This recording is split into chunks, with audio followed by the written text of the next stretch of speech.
అసలు మీరు అబ్జర్వ్ చేస్తే సార్ ఒకవైపు ఏమో జగన్మోహన్ రెడ్డి వచ్చారు, అదే టైంలో రోజా ప్రెస్ మీట్ పెట్టి ఆవిడ ఏం మాట్లాడారు? ఆవిడ ఆయన చంద్రబాబు నాయుడుకి వచ్చాడు కాబట్టి ఇలాంటివన్నీ జరుగుతున్నాయి సెంటిమెంట్ ని ఏదో తీసుకొచ్చి ఇక నాలుగు నోటితో వాళ్ళ మనుషులైతే మానవ జన్మ ఎత్తి మా దురదృష్టం శాతం మానవ రూపంలో మృగాలకు కూడా కాదు వాళ్ళు అన్నాలంటే ఆనందిని నోటితో ఎవరో మాట్లాడరు అటువంటి భాష. సో అది ఎందుకంటే జుగుప్సాకరం ఇవే మాట్లాడిన భాష మీద మనం మాట్లాడాలన్నా కూడా అసహ్యం. అంటే ప్రజలకైతే తెలియాలిగా. ఇప్పుడు చంద్రబాబు నాయుడు గారు వచ్చినంత మాత్రమే బుడమేరులో చనిపోయారు ఇలాంటివన్నీ చెప్తున్నారు వాళ్ళు. అవును, ఇప్పుడు జగన్మోహన్ రెడ్డి గారు ఉన్నప్పుడు మరి అక్కడ ఎల్జీ పాలిమర్స్ వచ్చిందా? ఎల్జీ పాలిమర్స్ వచ్చింది, బోటు పోయారా? ఇటువంటి ఎన్ని సంఘటన మరి అన్నమయ్య ప్రాజెక్ట్ లో 40 మంది పోయారా? ఇంకా చాలా జరిగినాయి కదా. మనం ఇది అయితే మనుషుల సైతం డోర్ డెలివరీలు చేసేసారా? ఎన్ని జరగలేదు అక్కడ? ఒకటే రెండా ప్రభుత్వంలో చేసిన ఘోరాలు ఇవన్నీను అయ్యింది. వాళ్ళకు దురదృష్టం అండి. ఆంధ్రజాతి చేసుకున్న పాపం, ఏ రోజు చేసుకున్న ఈ గత జన్మలోనే ఎప్పుడో చేసుకున్న పాపానికి ఇటువంటి నికృష్టమైన వైసీపీ మూకలో వచ్చి పడ్డారు. రాజకీయ ముసుగులో వాళ్ళు అనుభవించి తీరాల్సిందే. ఆ పాపాన్ని ఆ పెంటనే కడుక్కోవాల్సింది ప్రజలే. జరిగిన ఇన్సిడెంట్ గురించి మాట్లాడకుండా పోనీ లోపాలు ఉండి సమన్వయం అంటే ఏదన్నా ఇప్పుడు బాధ్యత ఉన్నాళ్ళు సిఎస్ గారు ఎవరైనా సరే సామాజిక బాధ్యత ఉండి ఇంగిత జ్ఞానం ఉండాలి. ఏమవుతుందంటే ఆ టైంలో మాట్లాడరండి. రాజకీయంగా కావాలంటే రేపు ఎప్పుడన్నా మాట్లాడుకోవచ్చు. ముందు ఏంటంటే వాళ్ళకి తక్షణం కావాల్సిందంటే రేపు భక్తులు వస్తారు, లక్షలాది మంది భక్తులు వాళ్ళ ముక్కోటికి వస్తారు. వాళ్ళకి మనం ఏం చేయాలి? వాళ్ళని చేసి పంపించేసిన తర్వాత మనం రాజకీయం చేద్దాం, లోపాలను ఎత్తి చూపిద్దాం, ఎండగడదామనే మాట ఇంగిత జ్ఞానం ఉండాలి. చేసే పని అది ఎక్కడికి పోతుంది? ఎండగట్టడానికి ఎప్పుడైనా ఎండగట్టవచ్చు కదా లోపాలు ఉంటే. అసలు చంద్రబాబు నాయుడే అరాచకం అన్నట్టు వాళ్ళు చెప్పారు ప్రయత్నం వాళ్ళు చేస్తున్నారు. ఇన్సిడెంట్ కానీ వాళ్ళు చెప్పింది దానికి సంబంధం లేదు కదా. వాళ్ళ చేతిలో కిరాయి మీడియా ఉందండి. అది ఆ మీడియా దొన్నిందండి, దొండగట్టేమని చెప్పే మీడియా హౌస్లు కూడా హైదరాబాద్లో ఉన్నాయండి. ఆ సొంత మీడియా సాక్షి అనే ఒక నికృష్టమైన మీడియా ఒకటి ఉందండి. తర్వాత దానికి తోకపై లాంటి ఛానల్స్ కూడా, దాన్ని క్యారీ చేసే ఛానల్స్ కూడా హైదరాబాద్లో ఉన్నాయండి. అట్లాగే ఈ ప్రైవేట్ యూట్యూబ్ ఛానల్స్ని కూడా కొన్నిటిని వాళ్ళు ఇంకా ప్రమోట్ చేసి పెడుతున్నారండి. వాటి మీద కూడా ప్రభుత్వం చర్యలు తీసుకుంటూ మీనమేషాలు లెక్క పెడుతుందండి. మరి ఎందుకు జరుగుతుందో లోపాలు తెలియట్లేదండి. డెఫినెట్గా ఇంటెలిజెన్స్లో భాగం కూడా దీంట్లో ఉంటుందండి. అటువంటి లంపెన్ గ్యాంగులు తయారవుతున్నప్పుడు ఇమీడియట్గా అలర్ట్ చేయాలండి. చేయాలి కదా. సంబంధం లేదు కదా. తర్వాత పెట్టినప్పుడు ఆ గల్లీల్లో చిన్న చిన్న స్కూల్లో కాకుండా ఏదన్నా పెద్ద ఓపెన్ గ్రౌండ్లో పెట్టుంటే, కౌంటర్లో క్రికెట్ స్టేడియం లాంటి చోట పెట్టుంటే దారి తోపులాట జరిగేది కాదు. మరి ఆ పెట్టడానికి కూడా కారణం ఏంటి? వీళ్ళు ఏమన్నా కాన్స్పిరసీ ఉందా? ఆ పెట్టడంలో కూడా కాన్స్పిరసీ ఉందేమో అని అనిపిస్తుంది మనకి. ఎందుకంటే 2 ప్లేస్లో పార్కులో కూర్చోబెట్టడం ఏంటంటే పొద్దున్న సాయంత్రం దాకా ఎక్కడి నుంచో వచ్చిన వాళ్ళు టోకెన్ల కోసం ఆశపడి కింద ఉంటారు కదా. ఆ వచ్చిన వాళ్ళు పిల్ల జల్ల వాళ్ళందరూ శానిటేషన్ ఎట్లా ఉంటుంది? అసలు అది అవివేకం కదా. అసలు దాని కెపాసిటీ 2000 అయితే 2500 మంది ఉన్నారు, 3000 మంది ఎట్టా పెడతారు? అసలు 2000 మంది ఉన్న చోట నువ్వు ఎట్టా పెట్టావు? ఈవో బాధ్యత తీసుకోవాలి కదా. మరి డిఎస్పీ బాధ్యత, ఎస్పీ కూడా అంతే కదా. ఇప్పుడు జిల్లా పాత జిల్లా కాదు కదా, చిత్తూరు జిల్లా కాదు కదా, చిన్నది కదా. మరి ఎస్పీ కూడా మరి జరుగుతుంది, ఇది సెన్సిటివ్, ఇటువంటి వాళ్ళు ఉండాలనేది ఐపీఎస్ కదా అతను బాధ్యత ఉండాలి కదా. అతనేం పొలిటీషియన్ కాదు కదా. మరి అట్లా కింద ఉండే జేఈఓ కూడా బాధ్యత ఐఏఎస్ఏ కదా. అసలు ఉదయం నుంచి ఇప్పుడు గురువారం ఎర్లీ మార్నింగ్ టికెట్లు ఇస్తా ఉన్నారు, మంగళవారం నుంచి రావడం మొదలు పెట్టారంట. అసలు ఏంటి ఎందుకు ఇచ్చారు అట్లా? అసలు మంగళవారం నుంచి రావడం మొదలు పెట్టడం అంటే ఏంటి? ప్రీ ప్లానే కదా. ఇప్పుడు అది కనబడుతుంది ప్రీ ప్లాన్ అని. ఇప్పుడు లోకల్ వాళ్ళు నాన్ లోకల్ వాళ్ళకి సపరేట్ గా పెట్టవచ్చు కదా. ఇది తిరుపతిలో నుంచి వచ్చే వాళ్ళకి పలానా 2 కౌంటర్లు వేరే చోట పెట్టాము, నాన్ లోకల్ వాళ్ళకి ఇదిగో బస్ స్టాండ్ దగ్గరే పెడుతున్నాము, మీరు వచ్చిన వాళ్ళు ఇక్కడ తీసుకోండి అండి, బస్ స్టాండ్ దగ్గర రైల్వే స్టేషన్ దగ్గర పెడితే అది వేరే సంగతి. తీసుకెళ్ళి ఒక గల్లీలో ఒక పార్క్ దగ్గర కూర్చోబెట్టడం, ఒక చిన్న గేట్ పెట్టడం, ఏంటి ఇదంతా అజ్ఞానమే కదా. ఇప్పుడు ఆ ఇన్సిడెంట్ జరిగే టైంకి అంబులెన్స్ డ్రైవర్ ఎక్కడికి వెళ్ళాడో తెలియదు అంట. 10 మంది అక్కడే పెట్టేసుకుని 15 గంట 10 నిమిషాల తర్వాత వచ్చారంటే దాని మూలాన్ని ఎత్తుకునేటప్పుడు లేట్ అయిందని చెబుతున్నారు. ఇదంతా కూడా కాన్స్పిరసీగా కనపడుతుంది కదా, బాధ్యతారాహిత్యం కాన్స్పిరసీ కదా. దీంట్లో ఏంటంటే ఈ బాధ్యతారాహిత్యం కాన్స్పిరసీలో నేను అంటాం బోర్డు సభ్యులు భాగం అని నేను అన్నాను. వాళ్ళు కూడా అక్కడ ఉండి ఇది ఎందుకు ఇట్లా జరుగుతుంది, అంతమంది చదువుకున్నాళ్ళు కదండి వాళ్ళందరూ, పారిశ్రామికవేత్తలోనూ మరి వాళ్ళందరూ సమాజంలో పేరున్నాళ్ళే కదా, వాళ్ళకి ఇంగిత జ్ఞానం ఉండాలి కదా. వాళ్ళు వచ్చి అక్కడికి వచ్చి ఆ పరిసరాలకు వెళ్ళాలి కదా. టికెట్లు ఎక్కడ ఇస్తున్నారు, ఏమి ఇస్తున్నారు, డ్రైవ్ చేయాలి కదా. తొక్కిసలాట జరిగితే ఏంటి ప్రికాషన్స్ తీసుకోవాలి, ఫైర్ ఇంజిన్ పెట్టాలి, అక్కడ అంబులెన్సులు సిద్ధం చేయాలి. గతంలో లాగా వాళ్ళ ప్రజలకు స్టామినా లేదు కదా, షుగర్ బీపీలు వచ్చేసి ఉంటారు కదా చాలా మంది. అసలు కనీస ఏర్పాట్లు కూడా చేయలేదు, చేయాలి కదా, అక్కడ మంచినీళ్ళు వాటర్ ఫుడ్ అది కూడా లేదు, పెట్టాలి కదా. ఆల్మోస్ట్ వాళ్ళు ఉదయం నుంచి బుధవారం ఉదయం నుంచి ఉన్నారు, బుధవారం ఉదయం నుంచి సాయంత్రం 8 వరకు, రాత్రి 8 వరకు ఉన్నారంటండి. ఉంటామంటే మరి అక్కడ యూరినల్స్ టాయిలెట్లకి వెళ్ళాలంటే మరి నేచర్ కాల్సి వచ్చి ఎక్కడికి వెళ్తారండి పాపం. ఏదో దేవుడి దగ్గరికి వెళ్తే పుణ్యం అవుతుంది, దర్శనం దొరుకుతుంది అనే దీంట్లో వచ్చారు. మొన్న ఏం చెప్పారు, 10 రోజుల పాటు మేము తెరిసే ఉంచుతాము అని అన్నారు. 10 రోజుల పాటు తెరిచి ఉంచుతాము అని అన్నప్పుడు దానికి తగ్గ ప్రికాషన్స్ కూడా ముందు తీసుకోవాలి కదా. అసలు ఎందుకు మొహమాట పడుతున్నారు? మినిస్టర్ల భార్యలు, కుటుంబాల బంధువులు 100 మంది వస్తాయంటే వాళ్ళకి ఎందుకు ఇవ్వాలి? అసలు ఆ ప్రోటోకాల్ దర్శనాలు ఎందుకు తీసేయకూడదు? ఎవరికి మొహమాటం కోసం మీరు ఇట్లా చేస్తున్నారు? వచ్చి చేసిన ప్రక్షాళన ఏంటి వీళ్ళు వచ్చింది? కాబట్టి దీంట్లో తిలాపాపం తలా పెట్టండి. మనం కుట్రకోణం ఉండదన్నమాట 50% మనం నిర్ధారణ జరుగుతుంది. వాళ్ళ భాష, వాళ్ళ ప్రవర్తన, నిన్న వాళ్ళు చేసిన ఇది అసాంఘికమైన ఇది. ఒక మాజీ ముఖ్యమంత్రిగా, అసలు ముఖ్యమంత్రి కూడా బాధ్యత ఎక్కడ ఏడిసిందిలేండి, వాళ్ళ మాజీ ముఖ్యమంత్రిగా బాధ్యత తెలియటానికి. ఇప్పుడు తమాషా ఏంటంటే అందరూ మాట్లాడితే సరే ఏదో మాట్లాడారు, రోజా గారు మాట్లాడితే తిరుపతి దేవస్థానం అనగానే రోజా అక్రమాలు బయటకు వస్తుంటాయి. అంతే కదా, మందమందం వేసుకెళ్ళి రోజు లక్షలాది రూపాయలు వసూలు చేసింది దర్శనానికి అని చెప్పి వారానికి ఒక రోజు స్పెషల్ డ్రైవ్ గా పెట్టుకుని వెళ్ళింది కదా. అది రోజు వచ్చాయి కదా, టూరిజం టికెట్లు అమ్ముకుంటాం. అక్కడ ఈవిడ వచ్చేటప్పుడు రెడీగా కొంతమందిని ఏజెంట్లు పెట్టుకుని, ఆ ఏజెంట్లు అందరూ వాళ్ళ దగ్గర డబ్బులు కలెక్ట్ చేసుకుని తీసుకెళ్ళటం తీసుకురావటం అది విచ్చలవిడితనం కదా. ఆ పవిత్ర గురించి, తిరుమల పవిత్రత గురించి, తిరుమల జరిగే ఘటనల గురించి నువ్వు మాట్లాడటం దెయ్యాలు వేదాలు వల్లిచ్చినట్టు సిగ్గు చేయటండి. ఏం చేస్తాం, దురదృష్టకరం సిఎస్ గారు. పైగా ఆమె ఏమంటుందంటే తిరుపతి దేవస్థానం ఆయన చూస్తున్నాడు, సరైన సమయంలో ఆయన బుద్ధి చెబుతాడు అంటారు ఆవిడ. అందుకనే పౌరాలు కొట్టడం కూడా ఆయన సరిగ్గా చూశాడు అని జనం అనుకుంటున్నారు. 7 కొండలు 2 కొండలు చేసి పైన చర్చి కడతామోలని వెంకటేశ్వర స్వామి కన్ను తెరిచాడని అనుకుంటున్నారు. కాబట్టి 5 ఏళ్ల తర్వాత 11 సీట్లకు పరిమితం చేశాడు వెంకటేశ్వర స్వామి. ఇంకా రేపు ఏం చేస్తాడో తెలియదు. చేసిన పాపాలు ఎక్కడికి పోవు కదా. మరి దానికి తగ్గట్టు అందరూ అది కూడా అనుకుంటారు. మరి వాళ్ళు విర్రవీగితేట నోరుంది కదా, నేను అన్ని ఇడిచేసి, మా ఊళ్ళో సామెత చెప్తారు, ఇడిచేసింది వీధికి పెద్ద అని చెప్పి పెద్దల సామెత ఉంటుంది. ఎవరు మాట్లాడతారు? అన్ని ఇడిచేసిన వాళ్ళు మాట్లాడతారు. సంసారం చేసేవాళ్ళు, కాపురం చేసేవాళ్ళు, పద్ధతి కాపురం అన్నీ ఉండాలి. ఏం చేస్తారంటే బాధ్యత ఉండాలి, నోరేస్తారు వీళ్ళు బోళ్ళల్లో. సౌమ్యంగా కాముగా ఇంట్లో ఉంటారు. ఏమన్నా తప్పు బయటకు వెళ్తే ఎందుకు బుర్రలాగా మన మీద పడుతుంది కదా. అన్ని ఇటు చేసిన వాళ్ళు ఏమైనా వీధుల్లోకి వచ్చి ఏమైనా మాట్లాడతారు, రంకులు వేస్తారు, అరుస్తారు. వీరైతే చీరల పైకి ఎత్తి తోడలు కొడతారు. అసెంబ్లీ అయినా పర్వాలేదు, బయట అయినా పర్వాలా, అట్టాగే ఉంటుంది. మరి ఇప్పుడు జబర్దస్త్ సీనే గుర్తుకొస్తుంది. ఏం చేస్తాం, దురదృష్టకరం. సో ఈ మొత్తం అబ్జర్వ్ చేస్తే సార్ ఎక్కువగా కుట్రకోణమే కనిపిస్తుందా దీంట్లో? నాకు 100% 50% కుట్రకోణం, 50% వీళ్ళు చేతకాంతనాన్ని వాళ్ళు కుట్రకోణంగా బలంగా మార్చుకున్నారని అనిపిస్తుంది నాకు.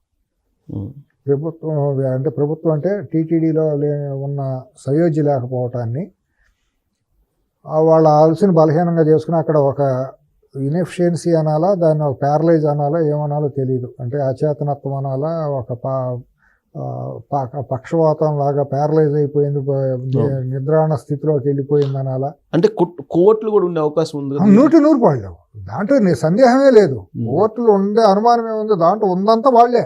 సగం మంది పైగా ఉద్యోగస్తుల్లో వీళ్ళే ఉన్నారు. బోర్డులో కూడా ఉన్నారా? బోర్డులో ఎందుకు, పొలిటీషియన్స్ పొద్దుతిరుగుడు పువ్వులు అందరూ దాంట్లోనే ఉన్నారు. వాళ్ళు ఉన్న వాళ్ళకి సిగ్గా శరవండి.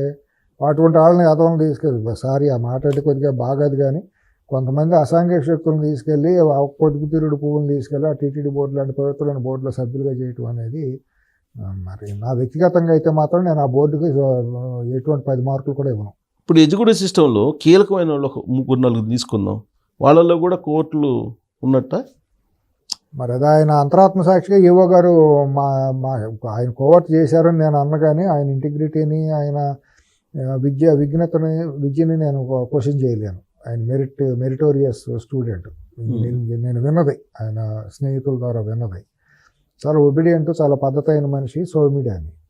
ఇప్పుడు మనుషులు అందరం ఒకటే రకంగా ఉండం కదా సిఎస్ గారు. ఇప్పుడు ఐఏఎస్ అంటే ఇట్లా ఉండాలి, ఐపీఎస్ అంటే ఇట్లా ఉండాలి అనే రూల్ ఉండదు కదా. వాళ్ళు మనుషుల నుంచి వెళ్ళిన వాళ్ళే కదా. వాళ్ళకి బిహేవియర్లో యాటిట్యూడ్స్ కూడా రకరకాలుగా ఉంటాయి కదా. కొంతమంది సౌమ్యంగా మెత్తగా ఉంటారు, కొంతమంది యాక్షన్ తీసుకుంటుందో లేట్ చేయొచ్చు, కొంతమంది హడావుడి చేసేసి ప్రచారం చేసుకునే ఐఏఎస్లు ఐపీఎస్ని కూడా చూస్తాం. యాక్షన్ తక్కువను ఇది ఎక్కువ, వాళ్ళు చేసే పనులు తక్కువను బయట నటించేది ఎక్కువగా ఉంటారు. అది ఇంకా అట్లా నటించే మనిషి కూడా కాదు. ఇప్పుడు హడావుడి చేసేసి మీడియా ముందుకు వచ్చేసి మాట్లాడేసే మనిషి కాదు, లో ప్రొఫైల్ మనిషి. బట్ ఆయన ఎగ్జిక్యూషన్లో ఏమేమి లోపాలు ఉన్నాయి అనేది మనం తెలియకుండా మాట్లాడితే బాగాదు, ఒక ఆఫీసర్ మీద నిందేసినట్టు బాగాదు. బట్ ఆయన లోపాలు అయితే మాత్రం కనపడుతున్నాయి. నిన్న జరిగిన దాంట్లో మాత్రం ఎగ్జిక్యూషన్ లోపాలు అయితే మాత్రం కనపడుతున్నాయి. ఈవో మరి ఏమేం చర్యలు చేశారు ఏంటి అనేది బయట కూర్చొని దూరంగా ఉండి మనం మాట్లాడి ఊరినే గాలిగా మాట్లాడేసి పొలిటీషియన్స్ మాట్లాడినట్టు ఊరిని బురద వేసేసేస్తే మనకు అది శ్రేయస్కరం కాదు, శోభస్కరం కాదు. మన అంతరాత్మ కూడా ఒప్పుకోదు. ఈ ఎపిసోడ్ గురించి మనం క్లోజ్ చేసేటప్పుడు ముందు దశాబ్దకాలంగా ఒక సంస్కృతి ఉంది. ఓదార్పు యాత్ర దగ్గర నుంచి చచ్చిపోయిన ఇళ్ళకి ఊరేగింపుగా లేదంటే వెళ్ళడం అని, దాన్ని ఏమైనా ఆపే సిస్టమ్ ఏమైనా ఉంటుందా? ఏమీ లేదండి, మనుషులే ఆపాలండి. పేడకడ్లను చీపురు కట్టలు పట్టుకుని ఎవడైనా అట్లా వచ్చే వాళ్ళని పట్టుకుని రోడ్డు మీద పడేసి ఉతికి పారేయాలండి. పేడ కళ్ళ పెట్టి మొహాన్ని కొట్టేయటం పబ్లిక్కే చేయాలంటారు. పబ్లిక్కే చేయాలి. ఎక్కడరా వచ్చేది సిగ్గు శరం లేకుండా అని పేడగా నీళ్ళలో పేడ కలిపేసి మొహాన్ని కొట్టేయాలి. నా కొడుకులు మొహాన్ని ఒకడు వెళ్ళాడు, ఏ పార్టీ అయినా సరే నిర్దాక్షిణ్యంగా కొట్టాల్సిందే. ఈ శవరాజకీయాలు రాబుందులాగా వెళ్ళిపోవటం, ఓదార్పులు అని వెళ్ళటం ఏంటంటే ఓదార్పులు కానీ ఏది అది ఎంత అసహ్యం అయిపోయింది, ఎంత నవ్వుల పాలు అయిపోయింది. రోసీ గారు పాపం ఆయన లేరు కానీ భౌతికంగా మన దగ్గర, బట్ ఆయన అన్నారు ఏంటిది చచ్చిపోయిన వాళ్ళకి ఊరేగింపుకి వెళ్తారు. ఎవరు చచ్చిపోయారండి అసలు అప్పట్లో? ఎవరు చచ్చిపోయారు చెప్పానండి. బాల్పనూరులో ఎవరైనా చచ్చిపోయారా? రాజశేఖర రెడ్డి బంధువులు ఎవరైనా చచ్చిపోయారా? గుండె ఆగిందా? మరి చుట్టుపక్కల ఉండే అన్యాయులు ఎవరికైనా గుండెపోటు వచ్చిందా? పులివెందుల రోడ్ల వాళ్ళు ఉండే ఎదురింటి సందింటే ఎవరికైనా ఏ వీధిలో ఎవరికైనా వచ్చిందా? ఎవడు అమ్మ అబ్బాయి పాడని జనాలు దేశంలో వాళ్ళు చచ్చిపోతారు. కుక్కలంట తిండి ఆపేసిన, పిల్లలంటే పాలు తాగడం ఆపేసారంటే నికృష్టమైన వార్తలని వండి వార్చి ఎక్కడెక్కడో ఏదో ఎయిడ్స్ పేషెంట్ చచ్చిపోతాను, గుండెకి చచ్చిపోతాను, వయసు పడి చచ్చిపోతాను వాళ్ళందరూ ఈ ఖాతాలు వేసేసుకుని సంవత్సరం పాటు ఓదార్పు అని ఒక యాత్ర పెట్టేసేసి హైదరాబాద్ దిగజారుడు కూలి మీడియా, కిరాయి మీడియా, వ్యభిచార మీడియా అంతా చేసి దానికి లైవ్లు ఇచ్చేసేసి డబ్బులు తీసుకుని పేమెంట్లు తీసుకుని వీళ్ళు కాదండి తెలుగు జాతిని సర్వనాశనం చేసింది హైదరాబాద్ మీడియా కాదు. చూపించకపోతే ఎవడు పట్టించుకున్నాడండి? ఈ ఎదవ ఓదార్పులను చూపించింది వీళ్ళు కాదా? దిగజారిన మీడియా కాదా? వాయిస్ ఇచ్చింది వీళ్ళు కాదా? వీళ్ళకి బాధ్యత లేదు, సామాజిక బాధ్యత. దిగజారిన వాళ్ళు ఏమైనా చేస్తారట. ఆ దిగజారిన వాళ్ళు చూపించేవాళ్ళు ఇంకెంత దిగజారిన వాళ్ళు అనుకోవాలి? ఈ వాయిస్ లేకుండా దాని కౌంటర్ అటాక్ లేకపోతే వాడు ఎవరు మీకు ఏమైనా చేస్తాడు. సో అది కంటిన్యూ అవుతుంది. ఇప్పుడు తిరుపతిలో చనిపోయిన 6గురికి సంబంధించి కూడా ఈయన పెద్ద ర్యాలీగా ఈ తప్పు అండి. అది నేనేమంటానంటే కౌంటర్ అటాక్ లేకపోవడం తప్పు. ఈయన పెద్ద మనిషి పెద్ద రకం అంట సంస్కారం అంట ఆపటం తప్పు. దండం దశగుణం భవేత్, ఎప్పుడు కూడా దెబ్బకి దెబ్బ పడి తీరాల్సిందే. లేకపోతే ఏమైపోతుందంటే చాలా నిర్వీర్యం అయిపోతాను. సమాజం కూడా తప్పుడు మెసేజ్ వెళ్తాంది ఏసీఎస్ గారు. ఇప్పుడు ఇటువంటి అదవాన్ని ఉపేక్షించితే చాలా నష్టం జరుగుతుంది, జాతికి నష్టం జరుగుతుంది, భవిష్యత్తు తరాలు నాశనం అయిపోతాయి. ఎక్కడో దగ్గర దీనికి అడ్డుకట్ట పడాలి కదా, లేదంటే ఇదే కంటిన్యూ అయింది అనుకోండి. చనిపోయిన వాళ్ళకి ర్యాలీకి వెళ్ళటం అనేది ఏందండి? ఇది ఏం మెసేజ్ ఇచ్చినట్టు? ఏమి లేదు. బయట ప్రజలు కూడా కలగజేసుకోవాలి. వచ్చిన వాళ్ళ మీద పేడ కలిపేసి నీళ్లు కొట్టాలి, పేడ కళ్ళాపి కొట్టాలి. వీళ్ళకి అంతే అట్లాగే చేయాలి.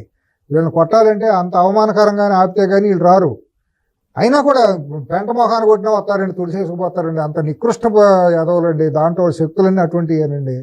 అసలు వాళ్ళకి ఏమాత్రం సంస్కారం వాళ్ళ గురించి మాట్లాడాలంటేనే మనకి విలువైన సమయాన్ని కానీ మాట్లాడాలి తప్పదు. ఎందుకంటే పబ్లిక్ లో కొంత అవేర్నెస్ బాధ అనిపించి మాట్లాడటమేనండి. ఏందండి ఏమి ఎక్కడ నిన్న చూస్తా నివేరిపోయి నిర్గాంతపోవటం అండి. ఇవాళ కనీసం ఈ మొన్న హైందవ శంకరావం పెట్టారు కదా, సన్నాసులు అందరూ పెట్టారు కదా, అక్కడ మూల శంకరావం అని పెట్టి ఊదారు కదా, వాళ్ళందరూ రావాలి కదా. నేను తిరుమల రావాలి కదండి, కాషాయం కట్టిన వాళ్ళందరూ వాళ్ళు రావాలి, ముందుండాలి. వాళ్ళే ముందుండాలి కదా. వాళ్ళు బాధ్యత తీసుకోరా? ఎవరి మీద మీరు శంకరావం పూరిచ్చారు? అక్కడ భక్తులకి అవమానం ఇబ్బందులు జరుగుతాయండి. మీరు కాషాయం కట్టిన వాళ్ళందరూ పరిగెత్తుకు రావద్దా? మీరు ఎక్కడ ఏడిచారు అందరూ? ఎక్కడ అవకాశం ఉంటే అక్కడ చేరిపోయి దళారీలాగా తయారైపోయారు వీళ్ళందరూ, కాషాయం కట్టిన వాళ్ళందరూ. నేను మరి ప్రపంచ స్థాయి పుణ్యక్షేత్రం హైందవ క్షేత్రం, భక్తులు ఇదైన వాళ్ళు, మీరందరూ వచ్చి అక్కడ నిలబడితే ఇటువంటి అసాంఘిక శక్తులు రావుగా. బాధ్యతలు కనుక మతాధిపతులు మతాన్ని ఉద్ధరిస్తామని చెప్పిన వాళ్ళు వీళ్ళు కనుక వచ్చి నిలబడ్డారు అనుకోండి, ఈ పీఠాధిపతులు జీయర్లు స్వరూపానందులు పరిపూర్ణానందులు వీళ్ళందరూ వెళ్ళిపోయి నిలబడ్డారు అనుకోండి, మనం కీర్తిస్తాం, తప్పేముంది? కీర్తిస్తాం, రాజకీయాలు కూడా జొరబడవు. అవును, ఎవరు వెళ్ళాల్సిన పని లేదు, మేమే తీసుకుంటాం, మేమే నిలబడతామని కనుక ఈ పీఠాధిపతులు అందరూ కనుక అక్కడ నిలబడి ఉంటే ప్రజలు కూడా వాళ్ళకి బ్రహ్మరథం పడతారు కదా, ప్రభుత్వానికి కూడా బాధ్యత తప్పుతుంది కదా, ప్రభుత్వం చేస్తుంది కదా. అసలు శంకరావం పూరించిన వాళ్ళు నిన్న ఇక్కడ వైకుంఠ ఇది జరుగుతుంది కాబట్టి మనం కూడా వీళ్ళు వాలంటీర్ వర్క్ చేద్దామని ఎందుకు చెప్పుకోలేకపోయారు? అసలు వాళ్ళే ముందు నడిపించాలి. నేను నడిపించాలి కదా, టికెట్లు ఇచ్చినా ఇంకోటి ఇచ్చినా దర్శనాలు అయ్యే వరకు వాళ్ళు కదా బాధ్యత తీసుకున్నారు. అసలు ఆగమ శాస్త్రం ఏం చెబుతుంది? 10 రోజులు ఉండాలా, 2 రోజులు ఉండాలా? అసలు ఎక్కడ ఉంది ఆగమ శాస్త్రం? పైనుంచి బ్రహ్మ నుంచి పైనుంచి ఊడిపడిందా? మనుషులు రాసిందే ఆగమ శాస్త్రం. ఆగమ శాస్త్రం వీళ్ళు ఏదో పెద్ద ఆగం చేస్తున్నారు.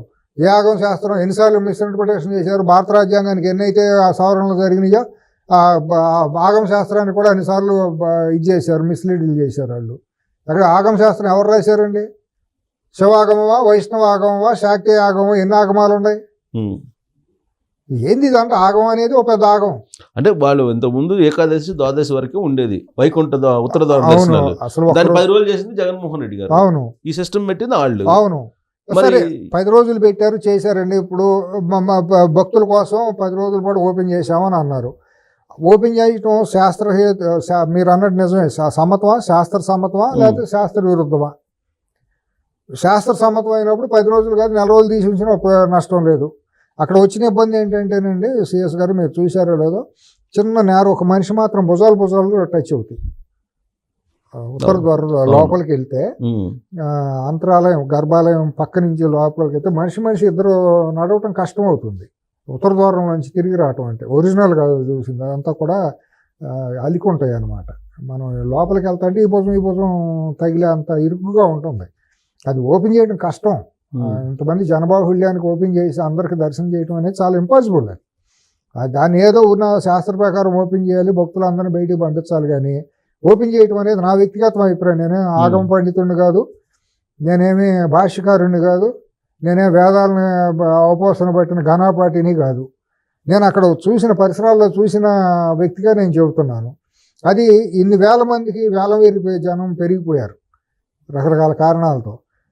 పాపభీతో లేదా పుణ్యం అనే ఇదో దీంతోనో వెళ్ళిపోతున్నారు. అందరికీ ఆ దర్శనం ఏర్పాటు చేయడం అనేది ఇంపాసిబుల్. అది ఏ శాస్త్రమో చెప్పదు. శాస్త్రం అంటే మనుషుల కోసమే కదా అది. ఇంకోటి ఏంటంటే వెళ్ళే వాళ్ళందరూ కూడానండి, ఇంకోటి కూడా నేను ముగిస్తాను చెప్పేటప్పుడు, ఒక్కడో ఆ కన్న తల్లిదండ్రులు కూడెట్టేవాడు లేడు. అందరూ 100కి 100 మంది అంటలా. ఇప్పుడు అక్కడికి వెళ్ళి దర్శనాలకు వెళ్ళేవాళ్ళు సగం మంది ఓల్డేజ్ హోమ్లో పడేయటం లేదా కార్ గ్యారేజ్లో పడేయటం. అత్తమామలను కనీసం మనుషులుగా చూసేవాళ్ళు లేరు. చీడపురుగుల కంటే హీనంగా చూస్తుంది ఒక్కొక్కటి. పొద్దున్నే లేచి 7ంటికి 8ంటికో 9ంటికో లేవుతుంది బెడ్ మీద నుంచి. బ్రష్ చేసుకోకుండా కాఫీలు తాగాలి. పొద్దున్నే లేచి కల్లాపు జిమ్మి ముగ్గు పెట్టేది ఒకటి లేదు. ఏమండి, కూడండి మూడికి పిల్లలకు కూడెట్టేది ఒకటి లేదు.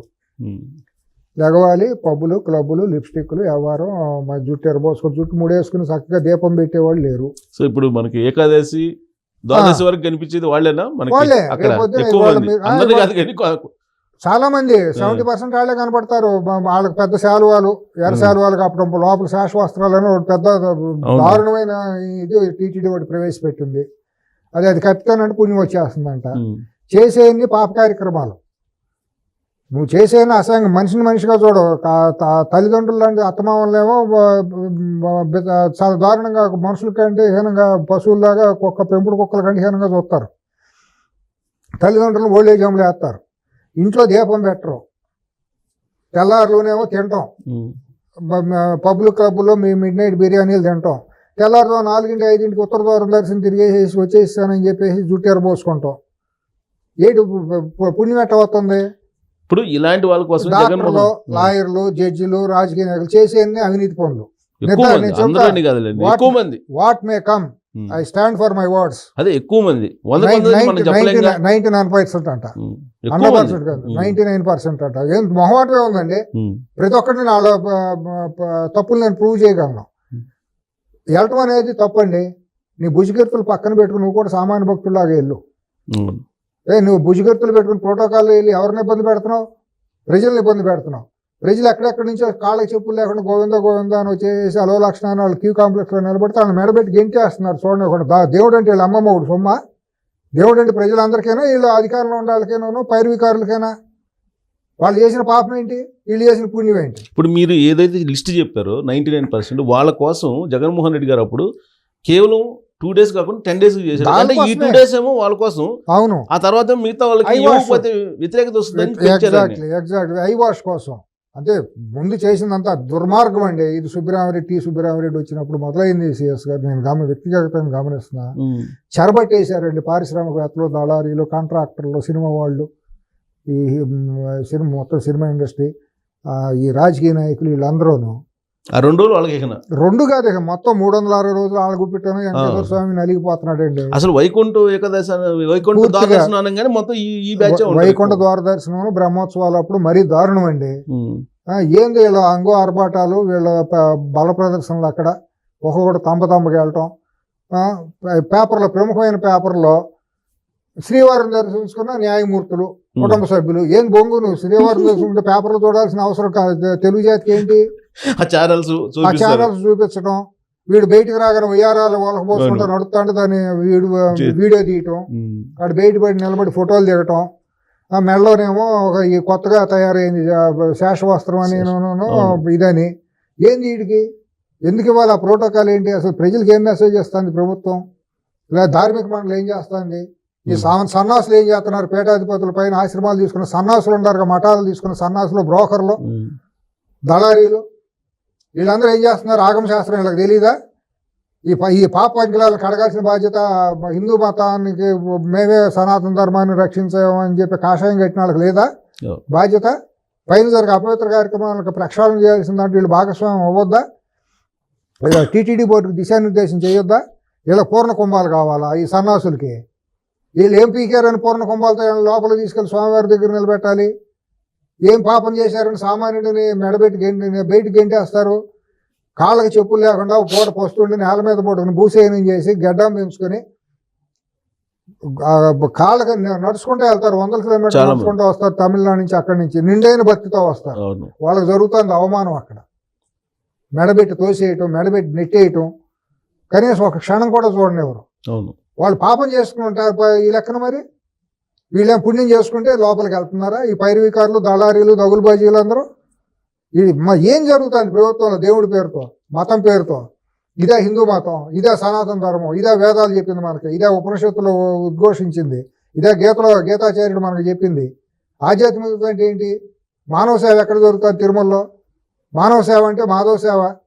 వచ్చిన ప్రతి భక్తుడికి కనీసం గౌరవించి అందరినీ చేయటం ఎవరి వల్ల కాదు.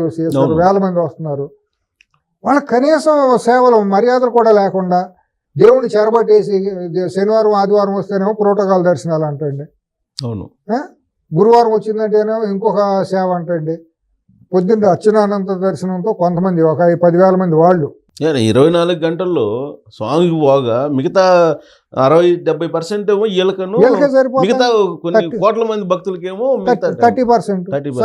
రాత్రికి కూడా ఇప్పుడు అర్చకులు కూడా పెళ్ళాం పిల్లలు ఉంటారు, వాళ్ళు పడుకోవాలి కదా, రాత్రి పూట పోవాలి కదా. 10-12 గంటల దాకా దర్శనాలు పెడతారండి. నేను చూశానండి. ఎందుకంటే ఇలవేలుపుగా మనం చిన్నప్పటి నుంచి నాకు వెంకటేశ్వర స్వామి, మా కుటుంబం అంతా అందరం అదే కదా.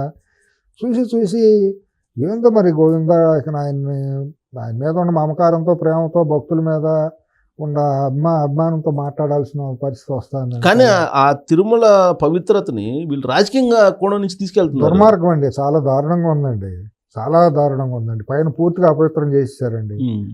హైదరాబాద్లో ఉన్న బ్రోకర్లు అందరూ పైన గెస్ట్ హౌస్లు పొందారండి. ఆ గెస్ట్ హౌస్ పొందడం పెద్ద స్టేటస్ సింబల్ లాగా అయిపోయిందండి. అది వ్యాపారాలు, దాన్ని అడ్డం పెట్టుకుని వ్యాపారాలండి. ఏందో మరి ఆయన నిజంగా వెంకటేశ్వర స్వామి ఏం చేస్తున్నారో ఏంటో, ఆయన కలియుగ ప్రత్యక్ష దైవం అంటాము, మరి ఏం చేస్తున్నారో మరి ఇవన్నీ ఏంటో నాకేం అర్థం కావట్లేదు. ఎటు వెళ్తుందో కలికాలం. ఇప్పుడు విచిత్రమైన పరిణామం ఏంటంటే, మీరు అబ్జర్వ్ చేశారో లేదో, ఇప్పుడు అక్కడ 40 మంది క్షతగాతులు ఉన్నారు, వాళ్ళని అక్కడ ట్రీట్మెంట్ చేస్తుంటే ఈయన మాజీ మంత్రి శ్రీనివాస్ గౌడ్ గారు నిన్న ఒక స్టేట్మెంట్ ఇచ్చారు. హైదరాబాద్ పంపిస్తే మేము ట్రీట్మెంట్ చేస్తాము వాళ్ళకి. దిగజారుడులండి, మరి అసభ్యమైన భాష. అదే అతను అసహ్యమైన ఇది శవాల మీద పేలాలు ఏరుకునే బాపుతుంది అంతాను. అసలు ఎందుకు సంస్కారహీనుడు అండి అతని గురించి మాట్లాడలేదు. ఇప్పుడు అక్కడేమో స్టాపేట్ జరిగి అక్కడ 4 చనిపోయి క్షతగాతులు 100 మంది ఉంటే వాళ్ళ దగ్గరుండి ట్రీట్మెంట్ ఇస్తున్నారు. పెద్ద పీకుడు గాడేనా అక్కడ బర్డ్ హాస్పిటల్ ఏం పెద్ద పీకుడు గాడివా నువ్వెవడు అసలు? నువ్వు ఓడిపోయిన తహసీల్దార్వి, తీసేసిన తహసీల్దార్లాగా ఓడిపోయినాడు, జనాలతో చీకొట్టబడినాడు, నువ్వెవడో మాట్లాడటానికి? ఏదో మాట్లాడితే నీ పేరు నలుగురు అనుకుంటారనే గొప్ప గొప్ప విషయం వెంకటేశ్వర స్వామి విషయం ప్రపంచం అంతా మాట్లాడుతుంది కాబట్టి ఆ విషయాన్ని మాట్లాడి కాంట్రవర్సీ చేస్తే నీ గురించి అనుకుంటారనే. ట్రీట్మెంట్ జరగట్లేదు కాబట్టి ఇక్కడ తీసుకొస్తే మేము చేస్తాము. పెద్ద ఏడవమనండి, వీళ్ళు నేడిచే ఇడుపులు ఏడవమనండి.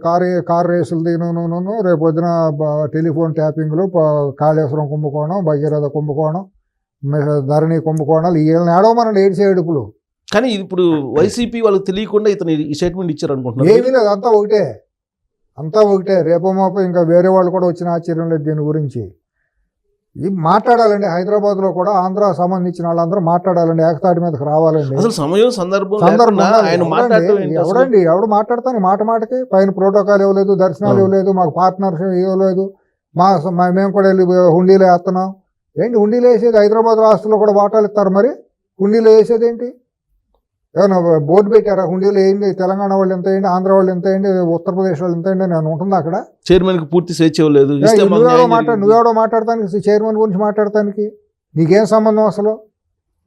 నువ్వు ఎక్కడ అడిగిన వెళ్ళావు? అసలు అటువంటి వ్యక్తుల గురించి మాట్లాడటం అనవసరం అండి. కానీ అట్ట కాదు కదా, నిలదీసి అడగాలి. సింపతి కోణంలో నిలదీసి అడగాలండి. నువ్వు ఎవడోరా అని గట్టిగా మాట్లాడాలండి. లేకపోతే యాసిడ్తోనే కడగాలండి. లేకపోతే వీళ్ళకి నోళ్ళు మూత పడవు. వీళ్ళకి సాగినంతకాలం సాగిచ్చేసి ఇష్టానుసారం మాట్లాడితే భయపడిపోతారు. మా ఇష్టానుసారం మాట్లాడతాం, వాకులు చావకులు వెళ్తామని వీళ్ళు ఇష్టానుసారంగా ఉంది. అన్నీ ఉండవు ఒక రోజులుగా. ఇప్పుడు ఎంతో హుందాతనంగా మేఘనారెడ్డిగా ఇద్దరు ముఖ్యమంత్రులు మాట్లాడుకున్నారు. అంతా కూడా సరే ఇచ్చుకున్న ద్వారంలో ఉన్నారు. తిరుపతి విషయంలో ముఖ్యమంత్రి గారు రేవంత్ రెడ్డి గారు అడిగిన దానికి ఎమ్మెల్యే చంద్రబాబు గారు స్పందించారు. సరే మాట్లాడదామన్నారు. దానికి ఒక ప్రోటోకాల్ ఆఫీసర్ని ఇక్కడి నుంచి డిప్లాయ్ చేశారు ప్రత్యేక జీవోతో. మళ్ళీ ఇక్కడ ఎంపీలు, ఎమ్మెల్యేలకి, ఎమ్మెల్సీలకి మళ్ళీ అక్కడ ప్రాధాన్యత ఇవ్వడం కోసం అక్కడ ఎంప్లాయీ ఒక ప్రోటోకాల్ ఆఫీసర్ని కూడా పెట్టుకున్నారు, స్పెషల్ ఆఫీసర్ని అక్కడ దీనికోసం, ఇవన్నీ చూడటం కోసం. మరి తెలంగాణకి ఇచ్చినప్పుడు తమిళనాడు, కర్ణాటకకి అన్ని కేరళకి అందరికీ ఇవ్వాలి కదా. ఇస్తారులే ఉండి అదేం ఇప్పుడు ఒకే జాతి కాబట్టి, తెలుగు జాతి అంతా ఒకటి కాబట్టి, నేను మొన్నటి దాకా కలిసి ఉన్నాం కాబట్టి ఇది సుహృద్ భావంతో ఇచ్చిపుచ్చుకోవడం పెద్ద తప్పేం కాదండి. కానీ అది శ్రీనివాస్ గౌడ్ గాని లాంటి వాళ్ళు ఇటువంటి అక్కడేదో ట్రీట్మెంట్ జరగట్లేదు, వాళ్ళకి మా దగ్గరికి పంపిస్తే హైదరాబాద్ మేము ట్రీట్మెంట్ అధికారంలో లేడు. ఇప్పుడు ఇక్కడ చేసే వాళ్ళకి ఏదో చేయమనండి. ఇక్కడ స్టాంపేడ్లు జరిగిన వాళ్ళకి ఏం ట్రీట్మెంట్ ఇప్పించాడు? అంత పీకుడుగాడైతే మన అల్లు అర్జున్ దాంట్లో మరి పడినప్పుడు మరి ఇప్పించవచ్చుగా బీఆర్ఎస్ డబ్బులతో పెట్టి. మరి అక్కడ కొండగట్ట ఆంజనేయ స్వామి గుడిదే బస్సు తిరగబడిపోయినప్పుడు ఎక్కడ పడుకున్నారు వీళ్ళందరూ? అక్కడ చనిపోయారు కదా చాలామంది. తెలంగాణలో కూడా చాలామంది రోజువారీ యాక్సిడెంట్లు అయిన వాళ్ళు ఉంటున్నారు కదా, వాళ్ళందరికీ చేయమన్నాడు సేవ. టీఆర్ఎస్ ఆఫీసుని హాస్పిటల్గా మార్చమనండి పోనీ. ఎందుకు పార్టీ ఆఫీసు ఎందుకు ఉండాలి అక్కడ? ఇటువంటి అప్పుడు ఎమర్జెన్సీ దీని కింద ఒక మొత్తం బీఆర్ఎస్ ఆఫీస్ మొత్తాన్ని తీసేసి పెట్టమనండి, సేవ చేసుకోవచ్చు. అంత పెద్ద ఆఫీస్ ఎందుకు వాళ్ళకి?